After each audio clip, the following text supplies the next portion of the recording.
मैं श्री आदि बद्री से आप सबको माँ सरस्वती की एक सुंदर और मनोरम धारा दिखाने जा रहा हूँ। यह जो धारा दिख रही है आपको, यह माँ सरस्वती की बहुत ही अभी छोटी धारा है। ये अभी तो इसके विकराल धारा जहाँ मैं खड़ा हूँ यहाँ तक होती है। अभी ये माँ सरस्वती की सुंदर धारा इसलिए आपको दिखा रहा हूँ क्योंकि यही सरस्वती की धारा को संग्रहित करके एक सही रास्ते से हरियाणा की सरकार इसको एक नदी का रूप देने जा रही है। हरियाणा सरकार के प्रथम प्रोजेक्ट में यह है कि सरस्वती नदी के जल को एक सुंदर सा रूप बनाया जाए ताकि हरियाणा के कोने कोने के किसानों को इसका जल मिले और लोगों को आचमन करने का एक पवित्र जल प्राप्त हो। यह माँ सरस्वती की सुंदर धारा है।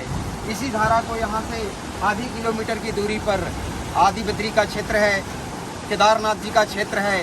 ऊपर की पहाड़ी आपको दिख रही है जहाँ पर कि कैलाश पर्वत की तरह दिख रहा, जहाँ कैलाश के तरह बर्फ दिख रहे हैं। ये सुंदर सी पहाड़ी माता मंत्रा देवी की पहाड़ी है। यही पहाड़ी एक सुंदर सी नदी का रूप बना करके चलती है जिसका नाम माँ सरस्वती रखा गया है। और हमने नहीं रखा, यह पुराणों में रखा गया था, वेदों में था।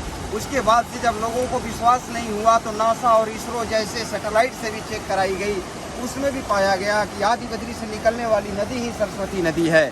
ऐसी नदी का एक सुंदर सा रूप हम तो प्रयास कर रहे हैं और जनमानस भी इस श्रद्धा के साथ जुड़ा हुआ है कि हरियाणा में यह सुंदर सी वेगधारा जो नदी है, बड़ी ही पवित्र और बड़ी ही सौम्य और बड़ा ही सुंदर नदी है। इस नदी को एक सुंदर नदी का रूप दे करके चलाया जाए।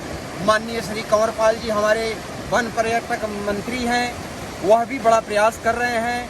हमें भी उन्होंने कहा कि सरस्वती के पास आरती किया जाए, सरस्वती के घाटों का निर्माण किया जाए, सरस्वती को बड़ा ही सुंदर बनाया जाए। माननीय श्री हमारे शिक्षा मंत्री कंवरपाल जी इतने उदार भाव के हैं और सांस्कृतिक मनोभाव के हैं जो इस सरस्वती की धारा को एक सुंदर रूप देने जा रहे हैं और इसका कार्य भी पीछे चल रहा है। अभी यहाँ एक सुंदर सा डैम बनेगा, उस डैम में आप सब आएंगे, घूमेंगे, फिरेंगे और आनंद करेंगे। इसी सरस्वती की धारा को सजाने के लिए, संवारने के लिए सरकार एक अथक प्रयास कर रही है। और जहाँ तक मनोहर लाल सरकार जो हमारे मुख्यमंत्री साहब हैं, इनकी जो प्रयास है, बार बार एक ही प्रयास है कि सरस्वती को पुनर्जीवित किया जाए, सरस्वती को चलाया जाए, सरस्वती को चलाया जाए।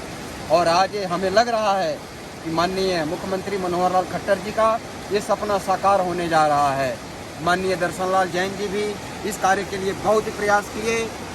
हम इतना जरूर कहना चाहेंगे, आप सब अपना भाव और श्रद्धा माँ सरस्वती के प्रति बनाए रखें।